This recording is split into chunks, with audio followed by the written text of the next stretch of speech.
based in Philadelphia. A graduate of Philadelphia College of Art with a degree in painting and drawing, Ron started as a part-time assistant at Dolan Maxwell in 1985 and worked his way up to director, a position he has held since 1991. Based in a former carriage house near Rittenhouse Square, the gallery focuses on work from the 1930s to today, mostly prints and other works on paper. At the same time, Ron has pursued a career as a printmaker, exhibiting his work across the country and in Europe for nearly 30 years. His most recent exhibitions include 28 years rambling through the landscape, an inaugural exhibition at the Ballinglen Museum of Art in Ballycastle, County May, Ireland, Unforeseeable Bareness at the Stanek Gallery in Philadelphia, and Art on Paper, New York, with the Philadelphia Print Center in New York City. In September, October of 2020, the Waverly Small Works Gallery in Waverly, Pennsylvania featured works by Ron in an exhibition entitled Shelter in Place, New Works by Ron Rumford. Ron's awards include the Pennsylvania Art of the State Award and a 2-year graphic artist studio residence in Dublin, Ireland. He has been featured in numerous publications, and his work appears in more than 50 collections, including the Boston Public Library, the Cleveland Museum of Art, Pennsylvania University Art Museum, the Bank of Ireland, Dublin, and Ireland and Renaissance hotels in Philadelphia and St. Louis, Missouri. So please join me in a warm and virtual welcome to Ron Rumford. Thank you. Thank you, Beverly. It is good to be here and not out in the weather today. The snow is very pretty, but I'm glad to be inside and not trying to go anywhere. So it's great that we can do this online. I want to thank the Print Club and the leadership of Chris With and Beverly With, and special thanks to Nancy Hirschbein, who really put this together technically, not at all my strong suit. So Beverly and Nancy have worked very hard to make this work. We hope it will work. I thought I would start out by talking a little bit about the history of Dolan Maxwell. Dolan Maxwell grew out of 2 strong print-centered institutions. In the 1970s, Margot Dolan, then Margot Doverow, became director of the Philadelphia Print Club. The Philadelphia Print Club was established in 1915. So yes, it's 106 years old now. And it was instrumental in developing print culture and print collecting as we know it in this country over its long existence. So Margot became director of the Philadelphia Print Club, which has a premises on Latimer Street in the middle of Philadelphia in Center City.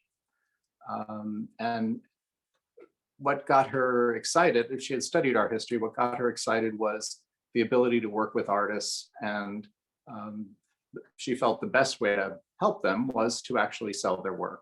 And she was extremely successful at selling their work. So much so that the IRS eventually came along and said, sorry, but you're not a nonprofit institution anymore. You're making more money than a nonprofit would be allowed to make. So Margot was not happy about that. She loved connecting with collectors, with museums, with corporate collections, and supporting the artists, again, the best way she knew how, by selling their work. One of the developments, the exhibitions that she was curating and organizing for the Print Club had a lot to do with bringing prints in from other parts of the world. And one source for her at that time was something called the Associated American Artists Gallery, which was in New York. And it was run by a man who became a very dear friend named Sylvan Cole. Sylvan Cole, really legendary in the field of print selling and print collecting. And he ran Associated American Artists from the 1940s, I believe, maybe even earlier, and started the whole $5 print idea, ran ads in magazines that you could buy this wonderful Grant Wood or Thomas Hart Benton for $5. So he was a genius at marketing and certainly knew the print business from top to bottom. So after the IRS protested to Margot's success, she and Sylvan cooked up an idea of creating a branch of Associated American Artists in Philadelphia. So they worked very, very closely together. And the idea was that they would rent the upper floors of the print club, which gave the print club some income, since income was going to be a problem without strong sales of prints. The board of the print club went for it, and Margot ran Associated American Artists until the early 1980s. At that point, the family that had owned Associated American Artists decided to, well, they sold the business essentially. That meant that Sylvan Cole was no longer going to be the head of it, and he left to open his own gallery. And Margot, with her husband, Peter Maxwell, decided then to open Dolan Maxwell. And that happened in 1984. The gallery was just a few blocks from the print club on Walnut Street in Philadelphia. And she pretty much mirrored the kind of inventory that Associated American Artists had. We had 19th century prints, we had modern prints, and then contemporary prints, including blue chip artists. Really a broad range of material. I was an art student in Philadelphia. I moved here to study painting and drawing at what was then called Philadelphia College of Art, and that now is known as the University of the Arts. I had become a visitor to Dolan Maxwell, and a friend of mine from college was working there. One day I went in, and he said to me, "We're really busy. We need some extra help. And do you know of anybody?" At that point, I had taken a job cooking in a restaurant, actually just around the corner from the gallery. That was running its course, shall we say. I love food, and I love learning about preparing food and cooking, but there was not really a future in that for me. So I gladly took on the new challenge of joining a gallery, which I had admired and had been visiting regularly. And I started out doing the packing and the shipping and the organizing the framings for an exhibition. And then we spent a day or so installing each exhibition. So I had a full gamut of behind the scenes experience with running a contemporary art gallery. And it was rich and rewarding, and Margot and Peter were wonderful people to work for.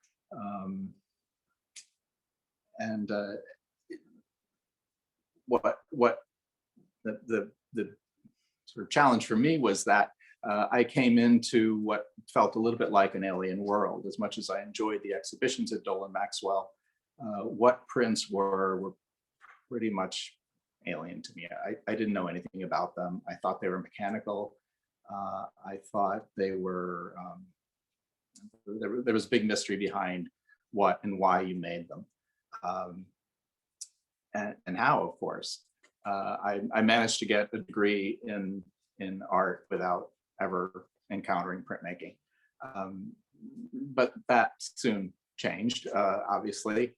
At the time, Margot and Peter were organizing really splendid exhibitions by contemporary artists of great significance, people like David Hockney, Richard Diebenkorn, Howard Hodgkin, Susan Rothenberg. And it was a great education to me because in only studying painting, here were artists that we were talking about when I was in art school, but I had no way of knowing that they had parallel, very serious bodies of work that complemented the paintings that these artists made. And so there was a great new, to me, renaissance of information as far as you could learn and a lot more about an artist by looking at what they made as printmakers, as well as what people mostly know is the painting aspect of what artists do. So very gradually I became a convert and grew to love prints and printmaking.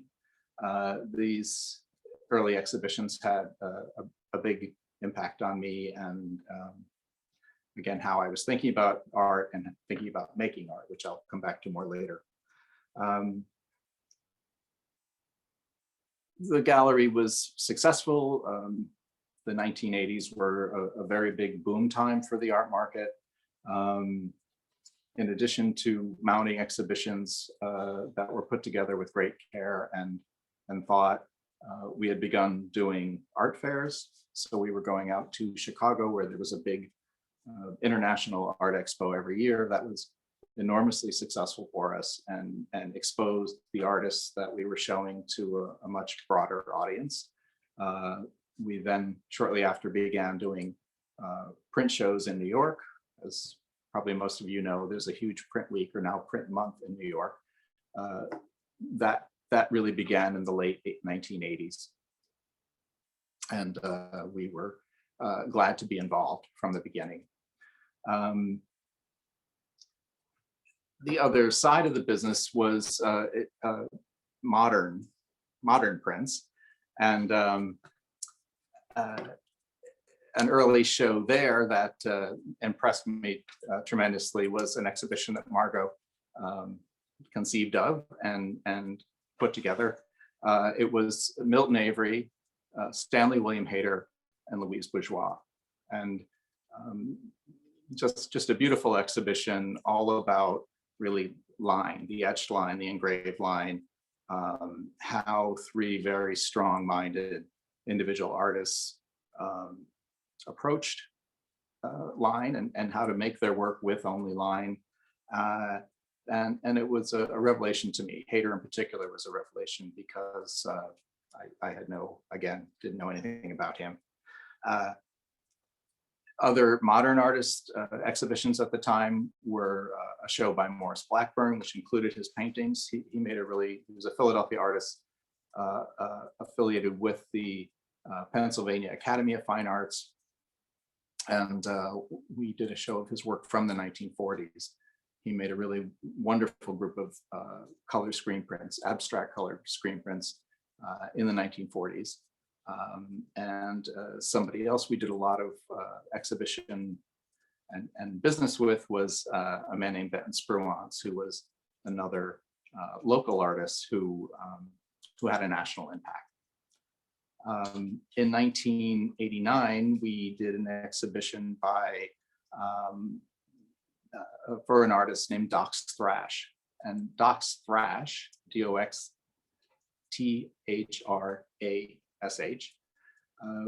was an African-American who moved from Georgia, born in Georgia, moved north to the Art Institute of Chicago, I should say at first, moved north to find a way to be an artist, which he did. He settled in Philadelphia ultimately, and I believe he stayed here because he could become a printmaker here, and that was his way of finding his own voice as a maker. He studied at Philadelphia's Fleischer Art Memorial, then called the Graphic Sketch Club, and then became employed by the WPA. The works in that exhibition had a really profound effect on me because number one, he was a Black man, and I think I didn't know that there were, I guess I was aware of people like Sam Gilliam or Romare Bearden or Jacob Lawrence, But here was somebody who was superb that I didn't know. And I became very curious about how that could happen, how he could be forgotten, basically. He became famous to a degree in the late 1930s. And at that point, it dawned on me that our presentation of art excluded. I think we were known for showing a lot more women than most galleries at that time, but we were not really doing more than Doc's Thrash or somebody like Sam Gilliam. Was shown to me when a collector came in to see the Doc's Thrash show, and we looked, and afterwards the collector said to me, well, now what other works by Black artists do you have? And we had very little. I think there were some things by Sam. So I realized then that I needed to look more broadly and try to be more inclusive, which I believe we have done in a very strong way, and that's very important to us still. In the late 1980s, there was a Great Recession, and the art market took a big hit. We had by that point also opened a big gallery in New York in Soho, which was going very well, and expanding our program of exhibitions there, and enjoying that connection of moving into a new marketplace and raising the profile of the gallery. And then this recession hit, and the art market pretty much collapsed. At that point, Dolan and Maxwell decided we had to close the New York gallery. They decided that rather than extend the lease or take on a new lease for the Philadelphia gallery, that they would perhaps go to Ireland with another idea for a new project, and asked me if I would continue to work keeping the Dolan Maxwell business going from Philadelphia privately. And that's what I've done since 1991. And we do it out of their, they had owned a really wonderful carriage house in the middle of Philadelphia, not far from the gallery that Peter Maxwell designed. And we've very happily continued in business since then. We rely more on art fairs. We do as many as 6 a year in normal times. And that has become really our business model. We've also very much been involved with curating and organizing exhibitions for the artists and the estates of artists that we represent with museums. So we've done a Doc's Thrash show, which this most recent one has traveled to 5 museums and will appear in September here in Philadelphia at the African American Museum. We're working on a show for a Philadelphia artist, Lynn Klibanoff, who makes wonderful false perspective boxes out of cigar boxes. You can see them on Dolan Maxwell's website. That will happen later in the spring at the Myrtle Beach Museum of Art. And then before that, we've got an exhibition at the Academy Art Museum, which is in Easton, Maryland. And that exhibition will be Joe Moreau and Stanley William Hayter and Atelier 17, Atelier 17 being the seminal studio for printmaking that Hayter established in Paris, which he then relocated to New York in the 1940s. And the exhibition will focus on a very tight time period of 1947 when Miro was in New York, and they were all working on some interesting problems together. So that's very satisfying and gratifying to us to create these exhibitions that then go on and go out into the world, since we do not do exhibitions in our own space. Since the pandemic has landed upon us, we've also taken to doing more and more digitally. We had built a new website, and one of the things we've enjoyed doing since March was our online exhibitions. If you go to dolanmaxwell.com, there are 3 up there now. The most recent one is called Another Place. It's a landscape exhibition of works in many media: painting, printmaking, drawing, from 1958. And prior to that, we did something called Creating Vital Space, which is 50 years of prints by Black artists. And back in the spring, we did a modern drawings exhibition, all of which have enjoyed good success. So I think that sort of brings you up to date. At this point, I think we should go to the slideshow that we've put together, and I'll just go through quickly some works so you're not just looking at me all the time.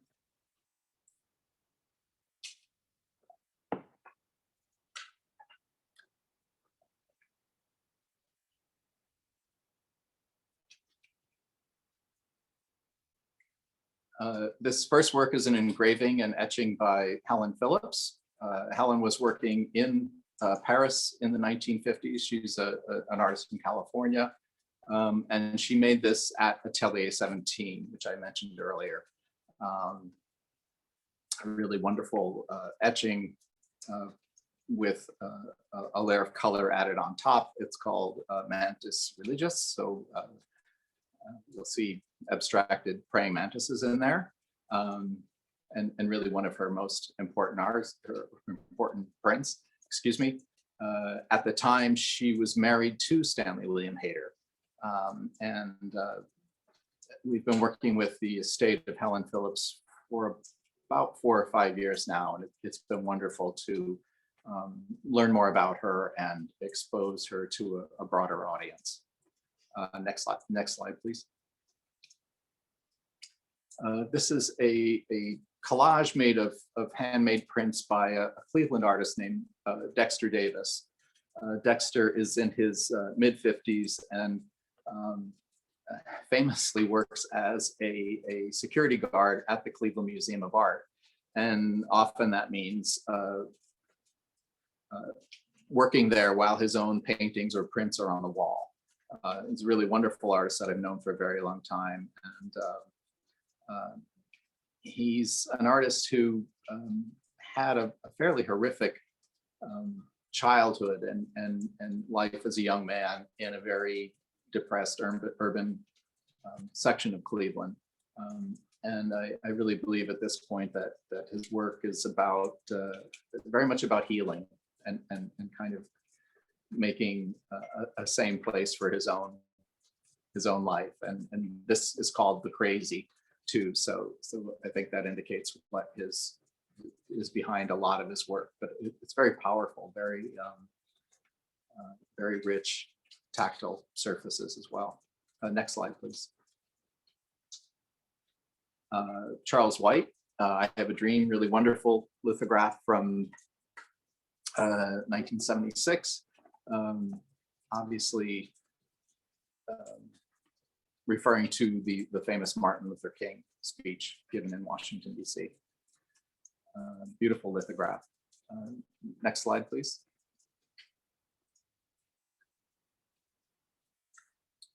Ed Clark, originally from New Orleans, an African-American painter who's having a really wonderful renaissance, which fortunately came late in life. It would have been nice if we had seen it earlier, but he made a small group of really wonderful etchings, and this one printed from relief. But I think a beautiful example of color and using a media in a new way for an artist known for another kind of work. Next slide, please. Stephen Ford is a contemporary Philadelphia artist. This is all holograph and sheen collé. He likes to manipulate ink and printing. each of there are sort of 8 sheets here that are stacked up that he folds and manipulates in the press, and I think to great effect in the end. Next slide, please. Robert Blackburn, and very, very important New York-based printmaker who opened a very influential print workshop and known for helping so many artists and bringing so many artists into the field of printmaking that I think otherwise would not have had an opportunity. And to the detriment of his own career, people don't really know his work as well as I believe they should. Next slide, please. Sam Gilliam, something for the local folks. This is a very early lithographic monoprint, and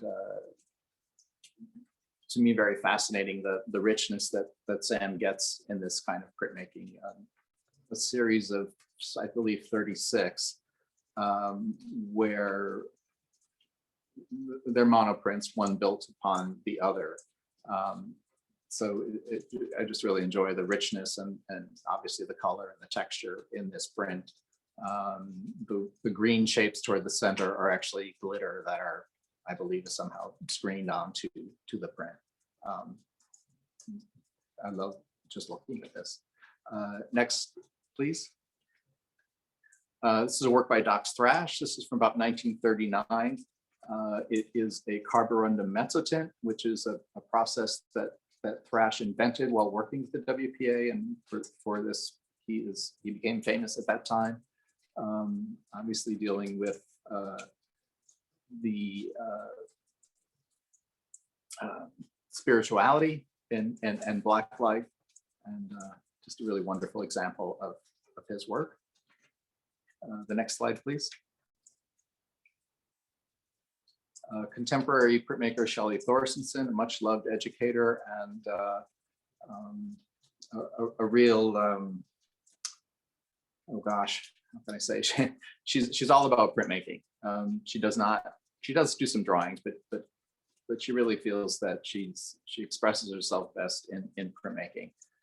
This is done in a very small edition, and her work evolves over a very long extended period of time of exploration for her work.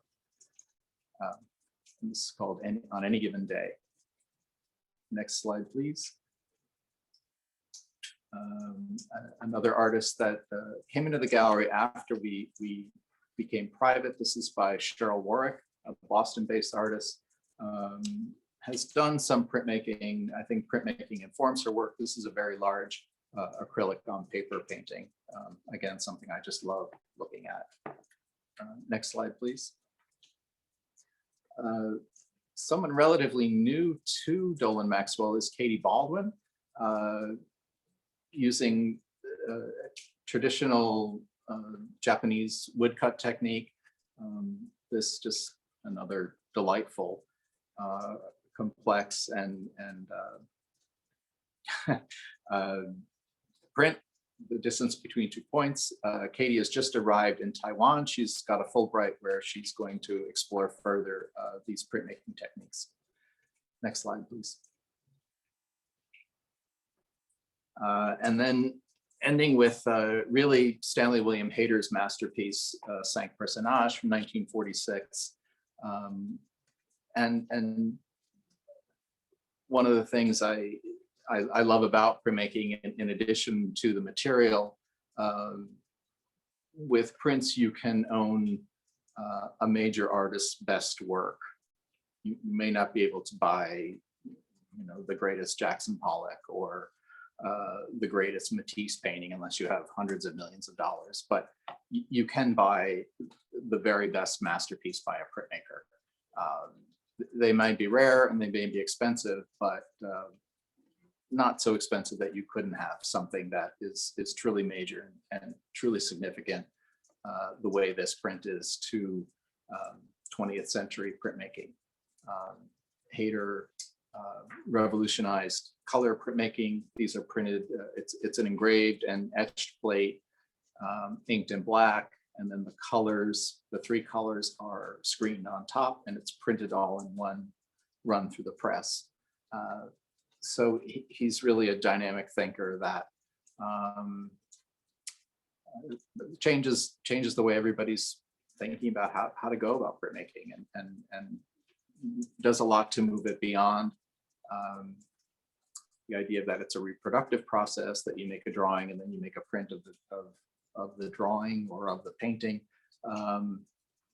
He brings to a much broader recognition that the ability to explore a process from itself is its own worth and own valid way of making art. So that, I believe, is all on the slides, and I will shift gears a little bit and talk about my own process, trying to be mindful of time. I think we're okay. So printmaking for me became a better suited way for me to make work. When I was still painting, which I continued to do probably for 4 or 5 years after I became part of Dolan Maxwell, what I would find was I'd started painting and then I would lose the thread. Right? I'd come back to it after being busy with installing an exhibition or something like that, and look at a painting and think, well, who made this and what was he thinking? And the only way it worked was if I kind of reinvented what the painting was about and made a new painting on top of the existing painting. So it became less and less satisfying. What's great about printmaking for me is that the kind of love of the matrix. I can make a plate or use a found plate. It's here. I'm talking to you from my studio in Philadelphia, in a neighborhood called Germantown, an historic neighborhood, and including my press behind me. I'll get out of my way. I have my pride and joy is this American French tool press. I've got wonderful light, wonderful space, and I pulled out as well some matrices, some plates that I have, and really the ability to kind of have them here as tools or toys, as I believe one of the quotes was picked up for the publicity for this talk. I'm using them like collage elements. I'm using them more with, and sometimes with kind of a quilt sensibility, and that adding two things that might seem disparate become something else. So they begin to have their own kind of language and their own, they function like words or like letters that come together and hopefully say something else. I don't know what I'm going to make when I start out. I start out with very formal ideas, and through a kind of call and response process, print something, sit with it, react to it, think about how it might change or what can be added. And I think that goes back to my training. My original sensibility was that of a painter. And so I think of myself as kind of making painterly prints or prints that happen more like paintings. And the value of the matrix for me is I can get out of my own way for the most part. I like the distance between me and the object. So inking the matrix, the block or the plate, and then letting it go through the magic of the press. The fun part for me is the reveal and the surprise every time I take something out of the press. I'm an incredibly indecisive person, and the matrix and the press make certain decisions for me, and then I can react to them and go on. So I'll show you a few things. First up is a ready-made, what I call a ready-made. It's a fake wood paneling sample. A lot of my supplies come from a hardware store or a home improvement kind of place. So I found these in a home improvement store. They've got a really nice deep texture of fake wood. It prints beautifully like wood. And so I'll ink that up and print it. I'm using traditional linoleum for lino cuts. So that is that there. I want to show you, I fell in love with dry point. I love line. I think that's probably come clear. And I somehow fixed on the idea of using, this is aluminum for a roofing material, sheathing. And it's very inexpensive. You can get a roll of it at the hardware store and scratch it up and print it. And if it goes wrong, you just cut another piece and scratch that up and print it. I like that they're very thin. They're not really great to ink, but they're thin, and I can layer them on the press and drop them on as elements, and they're rich and satisfying. Another sort of larger one. Let's see some line on there.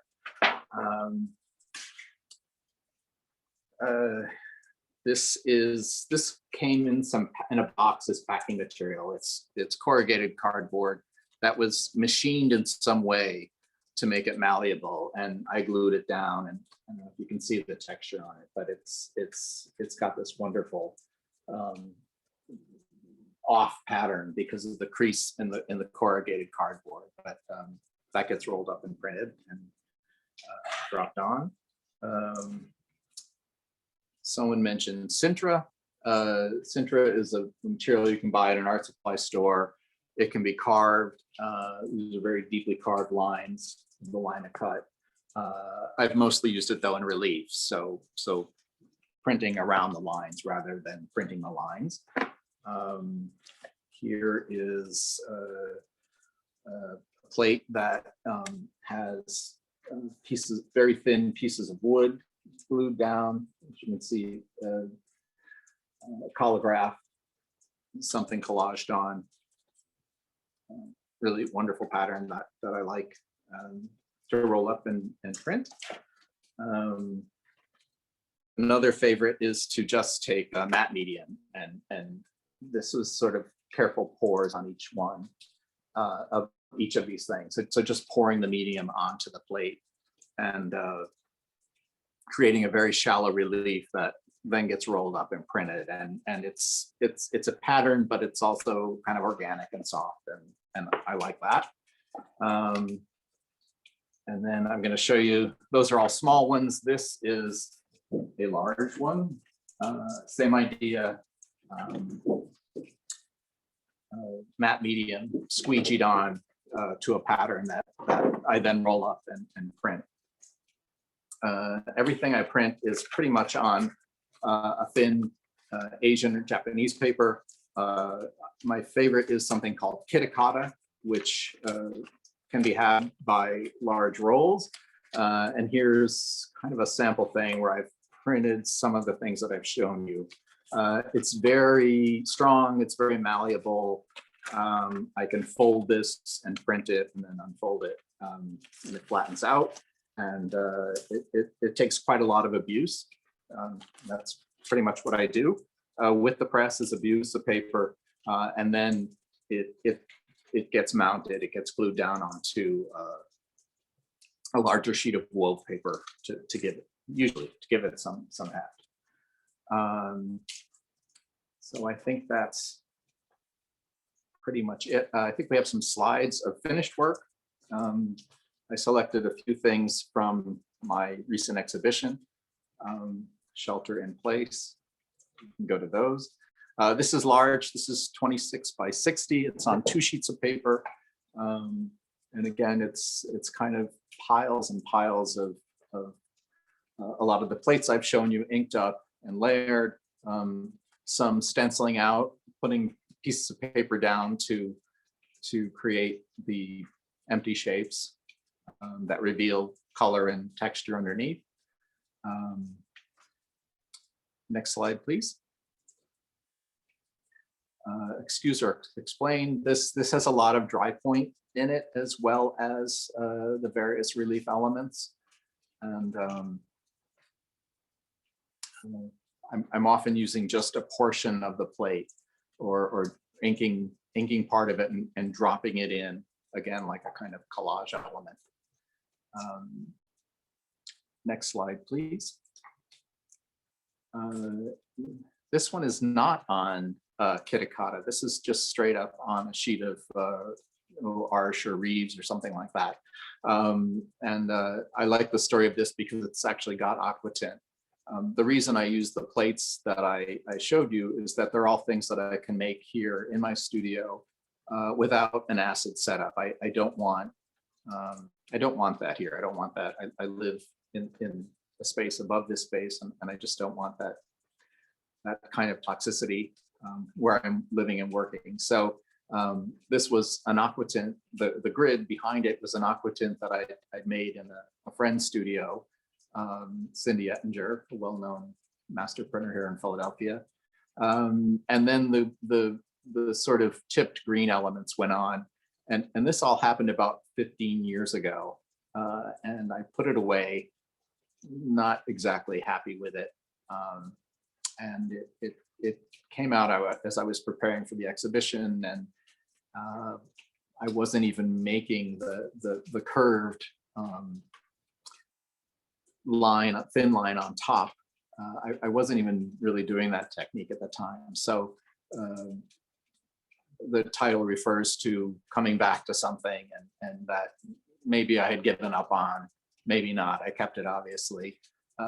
But as my process and as my journey through what I make evolved, I was very happy to go back and revive this and continue to be very happy with it. Next slide, please. It's another very large print. I think this is the same plate that went on top of the previous print. And it's on 2 sheets of paper, so the linear elements on either side are the same plate. So I'm printing the sides of the plate on one side and then reversing them. So that dry point element ends up on the sides rather than down the center and off a little bit. Again, I like coming up with being surprised, not really sure what's going to happen, but hopefully getting to something that I wasn't expecting. That's what makes me continue to want to make things. Next slide, please. Another inadvertent work for me was I had printed the overall blue of this piece for another work, and I had rolled out the blue, and there was a lot left on, printed it, and there was a lot left on the plate. So I pulled out another sheet of paper and started with the ghost, really. And it went from there, and this piece became all about not pulling in a lot of color, keeping it tonal, and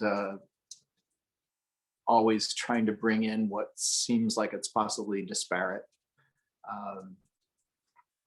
So a nice surprise, something I didn't know was going to even get started, but moved along and was happy with the way it evolved. Next slide, please. The final one here, work at home is refers to the place we're all in right now. I spent a lot more time in my studio because of the pandemic, and glad to have had the real results that I've had. I was able to push all this work forward and make new plates, and kind of a silver lining to being not able to do life as we typically do it. I think that's it, and I think that pretty much finishes up. So I hope you have lots of questions. I've been trying to leave time for questions, so I'm happy to do that next. Well, firstly, Ron, thank you so much. This was fabulous. What a wonderful talk. And what a wonderful personal story, and what brought you to printmaking. It's fascinating. Thank you. And Welcome. yes, we do have a few questions. Firstly, from Susan Percy. I don't see plate lines on your prints when you're overlapping smaller plates on your larger larger plates. Are you printing with plate face down on top of previous print? Both. Both. Both. Some of the thin aluminum, if I'm very careful to wipe the edges of that plate, it will not print the lines. Sometimes it happens, and my bad, but that often, if it's a relief and I don't want the paper to tort too much, I'll put the paper down and print from behind rather than paper on top. So good question. And from Shelly Langdale. Ron, do you typically print in small editions? Given the somewhat improvisational approach, how do you think about editioning your work, and what goes into your decision about edition size? I rarely edition my work. I really didn't train to do that. I have done some editioning. I was another great honor for me was to be asked to do a print for the Print Club of Cleveland, which was a heroic thing. It was really a 5-year process, and I contracted with a friend of mine to make those prints for me. I've done a little bit of editioning on my own, but I'm much more interested in what could happen rather than trying to be consistent about making the same thing happen 10 times. So again, kind of an anti-printmaker approach. I'm much more interested in the quality of what the materials do and say. I don't feel like I need more than one of anything. I'd much rather see what else might happen. But another good question. And from Catherine Blood, thank you, Ron, for your wonderful talk. You mentioned, and it's clear, relationship in your process with collage, painting, quilting, painterly sculptural work. Will you repeat what you said about relationship to text, please? Gosh, text.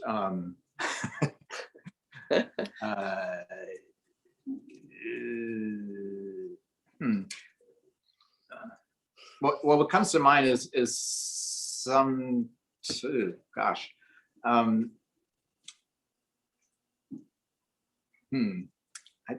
think I use text to title my work. I'm often pulling small phrases out of books that I enjoy. Maybe it was dropped. What I was talking about was texture. Texture is terribly important. In fact, recently, I'd given a friend a catalog from the last exhibition, which is this, and didn't really get a response. And then the person actually saw one of the pieces and said, "Oh, I had no idea that there's so much texture," and it's the tactileness that as much interests me. So I hope that answers Catherine's question, and thank you. Well, we have lots of accolades about your talk, too many to even mention, but People are very kind. everybody's very pleased and very happy. But I do have a few questions from Chris With. And one is, do you collect art as well, personally? I do, yes, of course. And what artists in particular? or any in Um, particular?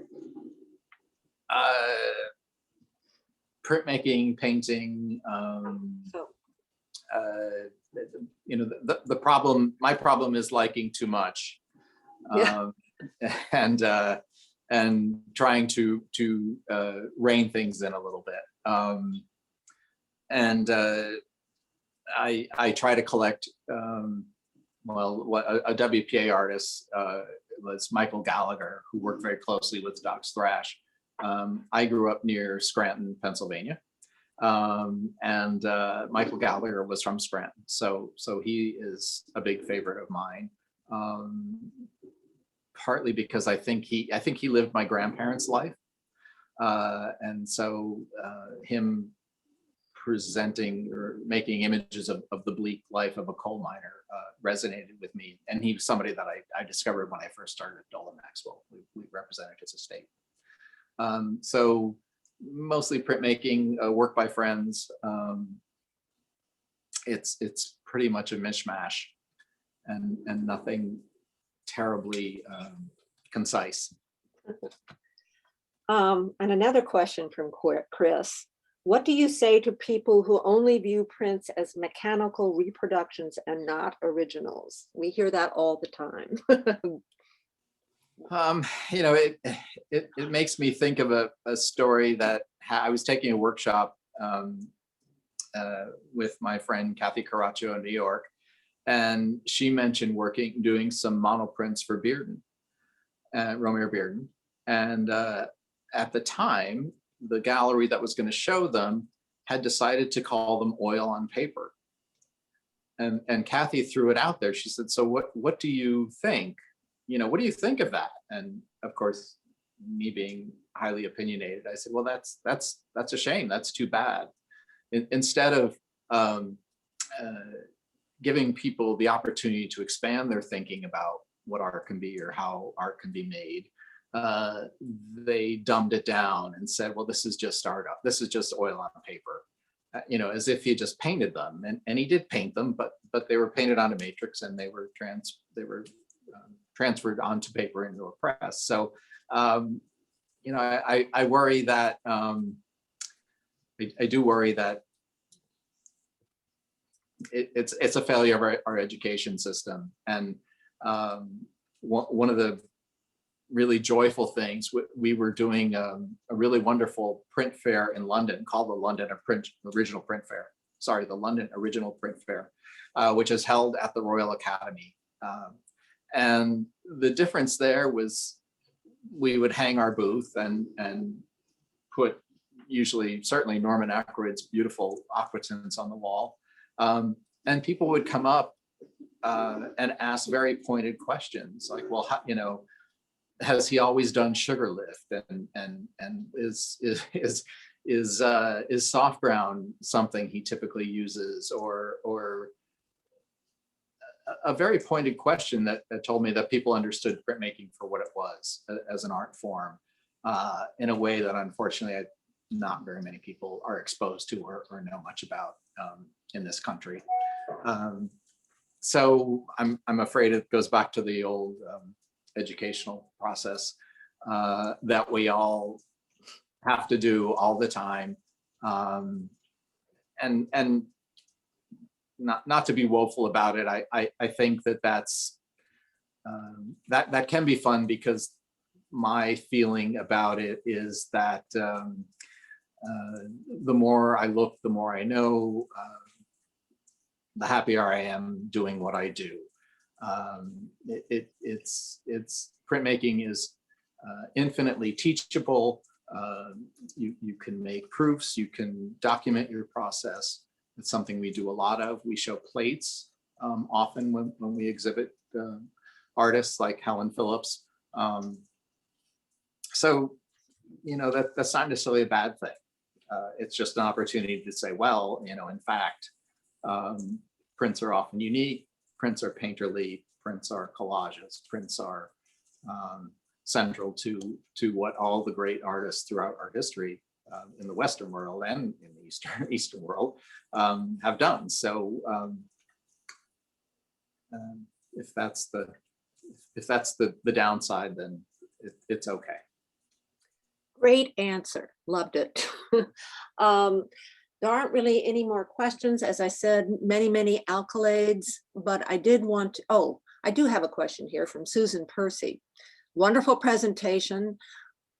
I share your love of dry point and have worked on CDs, plastic containers, the roof metal, etc. Do you use oil inks? Do you use oil inks? I do love oil inks, and I can't bring myself to use the water-based inks. So I use kind of whatever there is now. My favorite inks have disappeared over the years, unfortunately.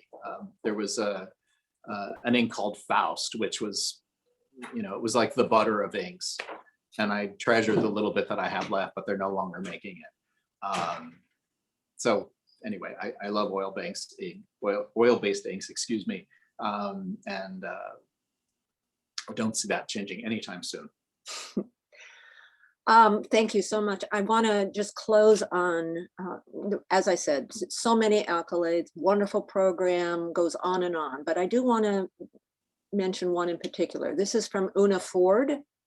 Really enjoyed the presentation, Ron. You're so generous with your knowledge and skill. Thank you. Here at Ballinglen, we once got students to curate a show and talk about the work selected. Ron's work was selected and the comment was, to me, this piece represents that in life you can never be sure and life could go in any direction. How perceptive. Ron's work takes me to a lot of places and in many directions. Well, thank you, Una. Una is the director of the Ballinglen Arts Foundation, something I didn't get to talk about, but I'd be happy to come back and talk about that because it's its own program. Or maybe we get Una on, that would be even better. Yes, why not? Go international. Well, again, Ron, thank you so much. This is quite a pleasure, and we really appreciate your doing this for the Washington Print Club. Thank you. I am. Thanks to you, Beverly, Chris, and certainly Nancy, who is a rock. Thank you all. Thank you. Thank you. Thank you, Ron. Thank you, everyone. Thank you. Thank you. It was wonderful. I should not have said that. Yes.